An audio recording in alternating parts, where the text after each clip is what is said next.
Hi, hello, నమస్తే. ఎలా ఉన్నారు అందరూ? బాగున్నారా? నేను చాలా బాగున్నాను. ఆల్మోస్ట్ ఒక 5 డేస్ అవుతుందనుకుంటా మీతో నా వీడియోస్ షేర్ చేయకుండా ఉండడం. కానీ ఏదో వెల్తిలాగా అనిపించింది. డైలీ మీతో ఇలా వీడియోస్ షేర్ చేసుకోవడం నాకు చాలా హ్యాపీగా ఉంటుంది. ఎనీవేస్ ఇంకా విషయానికొస్తే ఈ గుడి వాల్మీడి రామాలయం తొర్రూరు దగ్గరలో ఉంటుంది.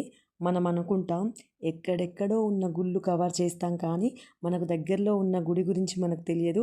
అలాంటి గుడిలో ఒకటి వాల్మీడి రామాలయం.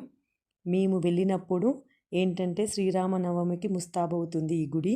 కానీ చాలా అంటే చాలా బాగుంది. ఈ గుడికి వీలైతే మీరు ఒకసారి వెళ్ళిరండి.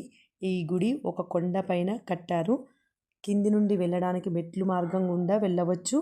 లేదు అంటే వెహికల్స్ పై వరకు వెళ్తాయి, అలా కూడా వెళ్ళవచ్చు. ఇది వాల్మీకి పుట్టిన ప్రాంతం. సో దీనివల్ల వాల్మీకిపురం అనేవారు.